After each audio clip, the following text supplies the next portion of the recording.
Welcome to Trending in Education. Mike Palmer here, joined by an old friend now, someone who's been on the show once before with Alan Safran from Saga Education. He's now out doing his own thing. AJ Gutierrez, welcome to Trending in Education. It's so great to see you again, Michael. This is going to be completely improvised show for all the listeners and watchers. This is really trending with bros. I think this is what this episode is going to be about, and just my reflection on the state of education. And my transition from the incredible world of high impact tutoring to my new role as the CEO of Equal Opportunity Schools. And so I'm just so excited to reconnect with you, talk about the journey today. How I'm thinking about what's next for the organization in a way that's really relevant to your listeners and what they're thinking about right now.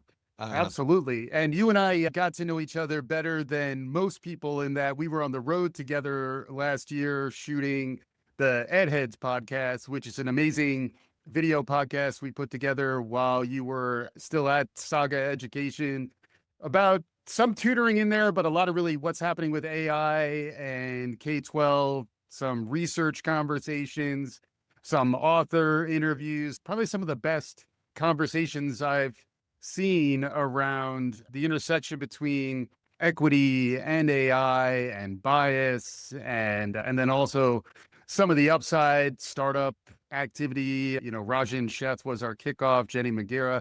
There was some really wonderful conversations there. So we'll include a link to that podcast, which is still out there in the universe. So we were traveling around the country doing these shoots, which was amazing. Shout out to Armando and Rob, the third and fourth wheels in our A-Team. I love when a plan gets together road show from last year. So we have a little bit of depth to our connectivity here, and hopefully folks, if they want to learn more about what we're doing on Saga, will include links to that stuff as well. But you've now moved on, like you've transformed like a phoenix, although you didn't really flame out. You're rising to go to your next level. Tell me more about Equal Opportunity Schools. Yeah, I'm so excited too. I mean, and as it relates to Ed Heads, I mean, I think what was really exciting about that is at the time, there's just emerging rapid movement with the development of artificial intelligence in education, and people were just wondering, just asking themselves really deep philosophical questions about what is the purpose of education, what do we teach, what do we measure, and why. And we just had a chance to go on a tour speaking with leaders in the space, not only as it relates to academic delivery, but how we think about data, how we think about security, how we think about ethics and bias, and the extent to which these technologies could exacerbate biases. And so a couple more shout outs, Aaron Moat, Dwayne Matthews, the list literally goes on and on. Tama, Monroe White, the incredible crew walking through snowstorms with you. Oh my God. Yeah. We have our videographer driving 7 hours in the middle of the night to record with Rajan Sheth from Chiron Learning. But anyway, that's, be on the lookout for the making of Ed Heads and Ed Heads Part 2, Electric Boogaloo, maybe in our future. But we're not going to talk about that because we all contain multitudes. Your new multitude includes Equal Opportunity Schools. How'd you land there? What do you guys have going on? I'm really proud of everything I've been able to do with the extraordinary team at Saga Education with high impact tutoring, and central to my leadership style is trying to find ways to create real systemic change in education. And so there's incredible movement and extraordinary number of coalition groups behind high impact tutoring. And so as I think about my personal North Star, which is to accelerate equitable opportunity, there's so many things that must be true. And one of the things I found really exciting about Equal Opportunity Schools was the simple acknowledgement that as we think about supporting kids who are experiencing poverty, who are disproportionately Black or brown, we tend to think about students who are on the lower end of the bell curve, who deserve so many opportunities and support to get to grade level. But what's interesting about Equal Opportunity Schools is the acknowledgement that there's also a subset of students who are already prepared for advanced coursework, who we are overlooking. And And it seems like such a great layup opportunity to shift some mindsets and look at data differently to put students on track for advanced coursework. Mhm. And so in July, I wrote a really great Fast Company article about Yeah. emerging research with Mathematica, about how pervasive this issue is. And sometimes people would say, hey, if you're putting students in advanced coursework, are you setting them up for failure? Well, Right. it turns out the actual answer is no. And so Mhm. with the research with Mathematica, the schools we partner with at Equal Opportunity Schools, we're able to identify 52 more students per school to put them in advanced coursework. Yep. And their average success rate on AP examinations, for example, were no different from the control group, which is very exciting because it demonstrates that because there is no difference, these students were ready to take Right. on advanced coursework similar to Yeah. what you would expect for other students. Right, right. I remember Dwayne Matthews refers to this as stranded brilliance, where like there's all these pockets of untapped upside where I think you're right. Lots of times we are thinking about leveling the playing field and getting people up to kind of like a minimum set of standards, but that's ignoring sort of the higher end of the potential here. Obviously, if you want to move America forward, you want to tap into all of its talent. And Yeah. it's just clear that we have a leaky STEM talent pipeline on both ends. And so Yeah. that we really need to address that if we want to be competitive as a country. Yeah. And as I think about what's next for equal opportunity schools, I'm spending a lot of time thinking about what's happening across the landscape. As a data-driven person, at Saga, I had a chance to work closely with the Yeah. University of Chicago Education Lab. We've been Hmm. part of 12 different randomized control research Yeah. studies internationally and locally. High impact tutoring is a legit trend. I have an upcoming episode with Liz Cohen, who I know you know. This stuff is it actually works, and if anything, the pandemic demonstrated its value even more. So it's something we want to continue to evangelize and proselytize. And you were writing that and understand that as sort of your backstory heading into what you're doing now. Oh yeah, Liz Cohen's upcoming book is really extraordinary analysis of what's happening across the landscape as it relates to high impact tutoring. And I'm Hmm. so proud that Saga played a significant role in helping to introduce the world to Yeah. high impact tutoring. And so really Right. amazing insights, not just as it relates to high impact tutoring, but how that body of work is worthy of additional exploration. And moreover, how does Yeah. it shift how we think about maximizing the time for youth and the Hmm. return on investment for that? So it's a really, really great book. I highly encourage folks to take a look at that. And so Hmm. happy, fired up that Saga could get a shout out in that particular upcoming piece. And as a data driven person, I care a lot about data. And so as you're thinking about what's happening with the current administration, restructuring at the US Department of Yeah. Education, they've already missed, for example, some deadlines for data Right. releases. I mean, and So also look at what happened with the Bureau of Labor Statistics recently too. Like I if the data doesn't match the ideology, then you fire whoever's responsible for the data. Yeah, it's such a tricky place to be. And so there's a concern and vacuum of information that can come from the federal government. Yeah. And with the restructuring and reduction of funds for the National Science Foundation, for Right. IES, there's Hmm. just concern around our ability to innovate in a meaningful way and high leverage points. Yeah. And the federal government could play a great role in helping to be a catalyst for some innovation. And as Right. we try to kick back things to the state, the question is, well, if we're going to intentionally do that, what are we doing to try to set up districts and states for success? So as we think about the shifts that are happening across the landscape with data, so with Yeah. the restructuring of the U.S. Department of Education, there's a concern of a vacuum of data. Mhm. There's a concern over our ability to administer and understand assessments and students' Yeah. performance. I want to protect Checker Finn and the NAEP, man. I'm hoping we can at least hold on to some of our benchmark assessments that are kind of all we have in terms of it's not all we have. It's actually a place where you would be someone I would look to figure out what else do we have. It's a place where like data infrastructure of assessing where we are in K-12 education is at risk. Well, yeah, I mean, we have a shared obligation to think about that creatively.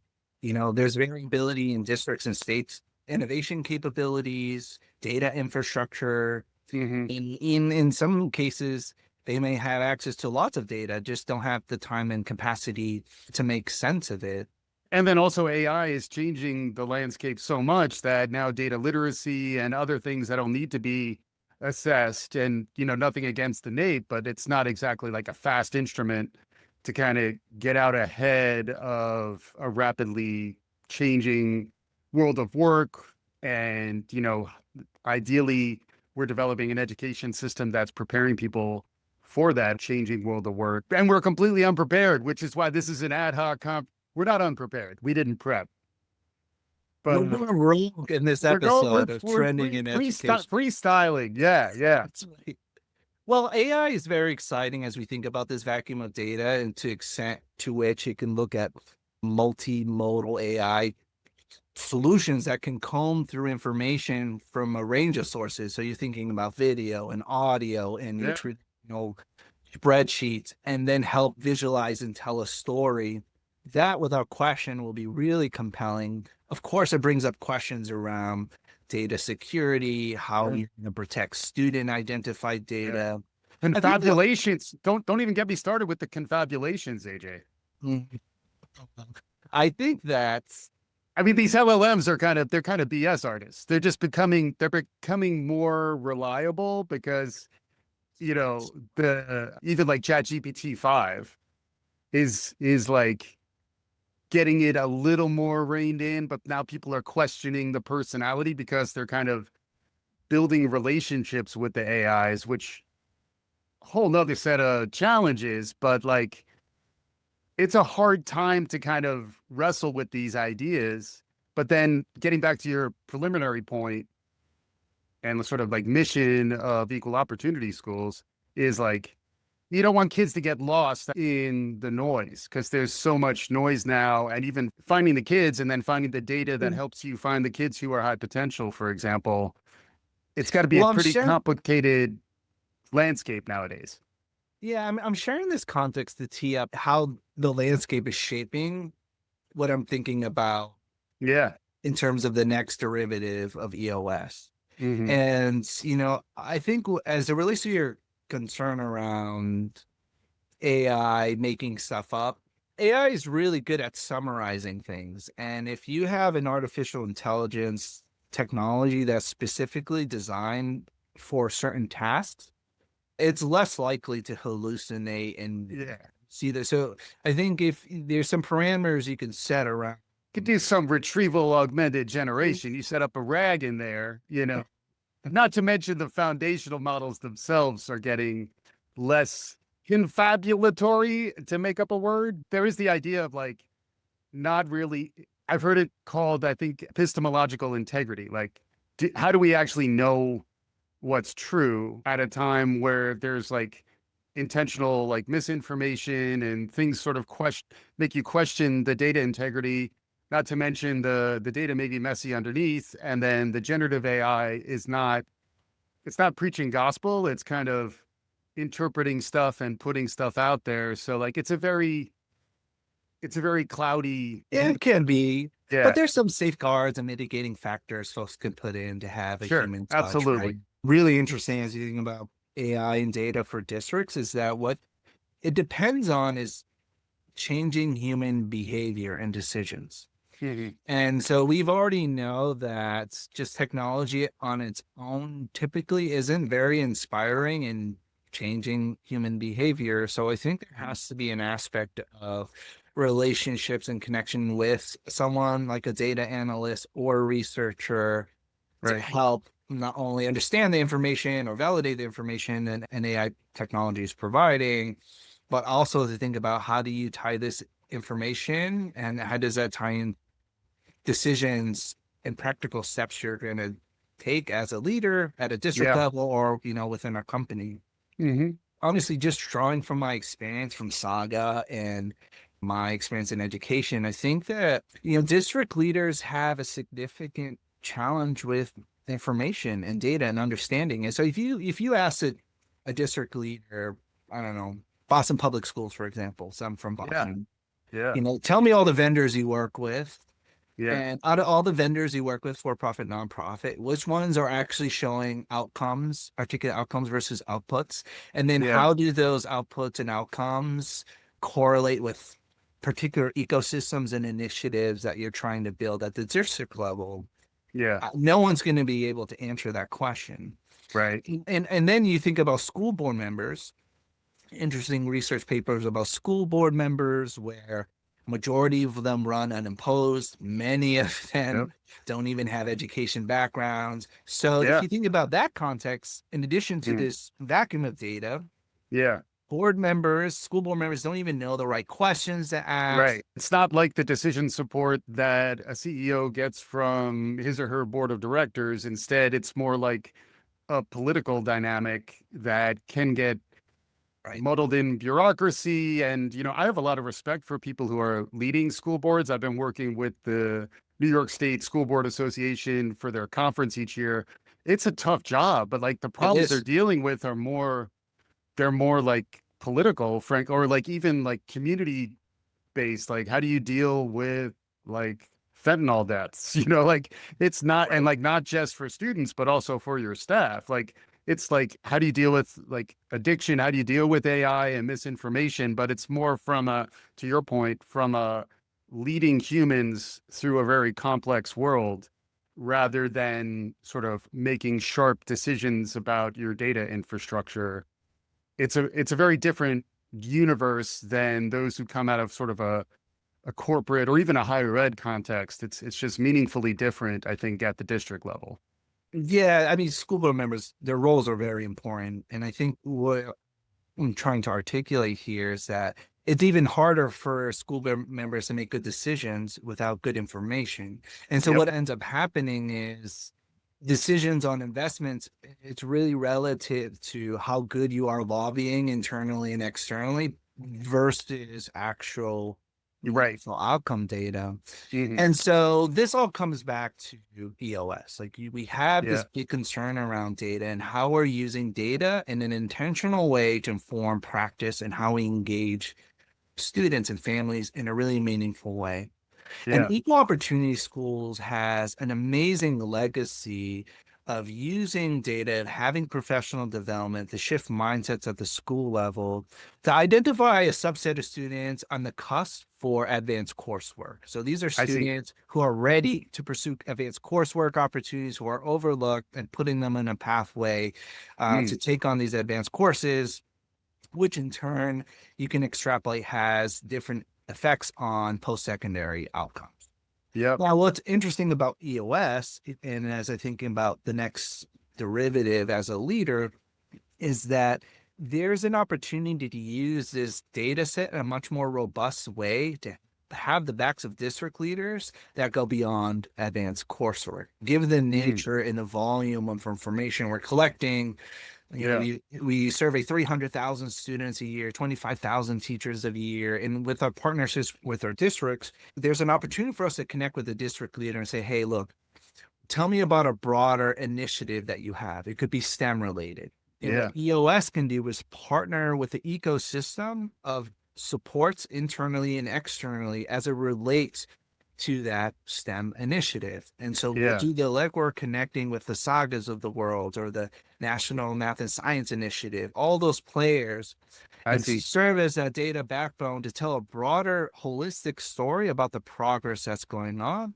That Yep. pulse check that's really important to articulate progress in a meaningful way that's beyond Mhm. RCTs and the quasi experiments. And moreover, not only can we provide that data backbone in a thoughtful way to our partners, but then we can also give access to that information to families and students. Mhm. I think families and students, if you really want to empower them, we have to give them access to really great data that's simple and easy for them to process and digest. And so if Right. you want parents and kids to really play a role in shaping their academic or educational trajectories, bringing them in the loop is also an important part of that equation. And so that's how I'm thinking about Mm. EOS and the way we can Yeah. use data intentionally to understand what works for whom and why as it relates to particular goals at the district level. Makes sense. And it reminds me of another conversation I had recently. It's an upcoming episode that you're also connected to Innovate Public Schools. And what they were talking about there was their AI EP, which is using AI. This is a great use case for some of the generative technology, like the translation skills and the way to kind of meet parents and families where they are to do that translation function that layer frequently isn't there to kind of get the information to parents in a way that kind of makes sense to them. I imagine the sort of space you're operating in is going to open up the opportunity for you to kind of build the connections between problems, data, and then that intermediary layer, which, is actually a positive use case for artificial intelligence. I mean, that's a really concrete example how data is power. Mm, Information is power for family. And so as it hmm relates to IEPs, my daughter has an IEP. She's 9. hmm I know how to navigate and understand this information, Right. resources I need to tap into, and how to navigate. So Yeah. for a majority of people, that's not the case. And so they can Right. be overwhelmed and not understand what the IEP is, what it entails. And so hmm the AI can process that information and share it in a very accessible way to families, Yeah. as well as the resources available in the district hmm for those families. So Innovate Public Schools is doing really extraordinary work with Northeastern on this initiative, and is a great example of how if you can find ways to connect families with information, and then not just the information, but the capacity to navigate that information to Right. inform choices, that's when you truly give power to the people. And so Right. it's a wonderful concrete example of what that looks like. hmm And I'm also want to build on that concept for the strategic resource management at the district level with equal Yeah. opportunity schools as it relates to specific initiatives district leaders want to run and Yeah. understand all the players involved in that ecosystem, whether it's hmm STEM, whether it's absenteeism related. That kind of support is going to be very helpful moving forward as we are seeing a threat to our data Right. infrastructure across the landscape at this time. And you have a lot of experience, I guess, at Saga capacity building, because that was a big part of the initiative there, in addition to actually like delivering the tutoring, but sort of evangelizing its power and the evidence backing it, but then also like developing the capacity. You mentioned professional development, which frequently gets a bad name in K-12, but there is tremendous upside there. And I frequently quote William Gibson, the future is here now, it's just not very evenly distributed. It does seem like you're kind of tapped into that and you're actually maybe asking to be tapped even further into where is that breakthrough happening? And then once we understand this breakthrough can happen, how do you spread it as quickly as possible across the districts that really need it? As it relates to my approach as a leader, and this is also true for Alan Safran, who co-founded Saga Education with me, it's not just about having a direct impact. It's really about demonstrating what's possible.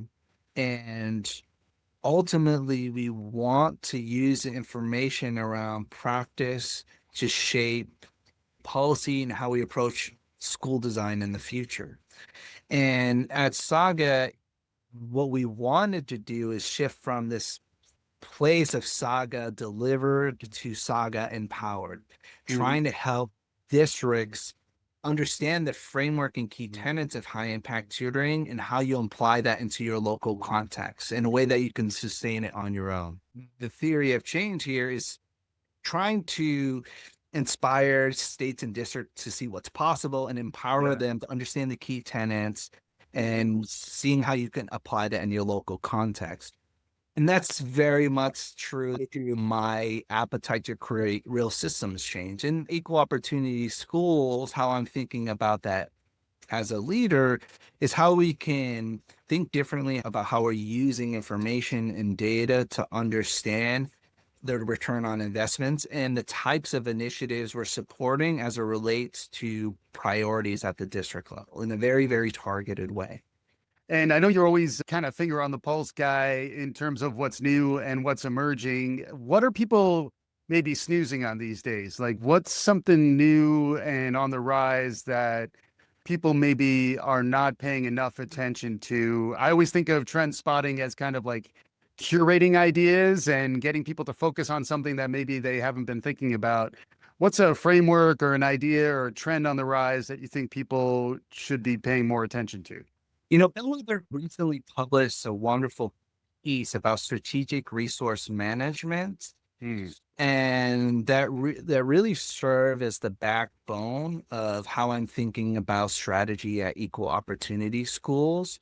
Yeah. And it was a great summary, essentially, of what we've talked about here in this episode around how Yeah. we're going to use information intentionally to utilize limited resources as effectively as possible as it relates to our priorities at the district level. And so I would definitely Mm. take a look at that, especially as honestly, a lot of districts and schools in survival mode right now. And so there's Right. a need to think very intentional about where we're putting our resources at this time. So it's a really great resource. I'll share that link. And so folks who are Yeah. listening can have access to that resource. That's great. Yeah, because it does remind me of another sort of related field is like decision support.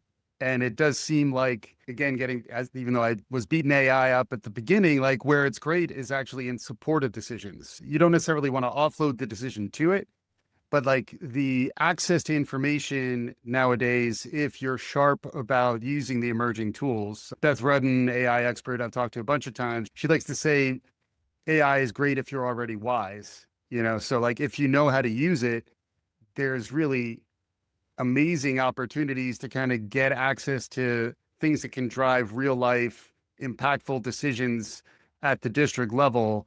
But the problem is, they got so much on their plate, they don't necessarily know how to do it. So how do they find the right supports? And I imagine that's where your organization and kind of the things you're trying to focus on are really kind of connecting the dots there.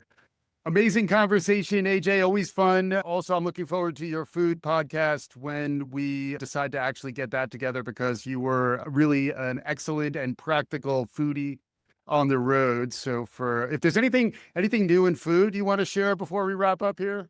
Oh, we should have trending with tacos, or we're just going on food crawls, or somebody feed Palmer. That'll be the next That's true. That's true. Netflix Exactly. special I like that it. we'll have But to done. but outside of food, anything else out there on the horizon? Any concluding thoughts, parting words? Congratulations to you landing where you've landed and continuing to kind of move the needle in the world of K-12 education, really connecting folks to really capacities that they need to make an impact for kids and families who need it. Concluding thoughts, parting shots. The floor is yours. Bring us home.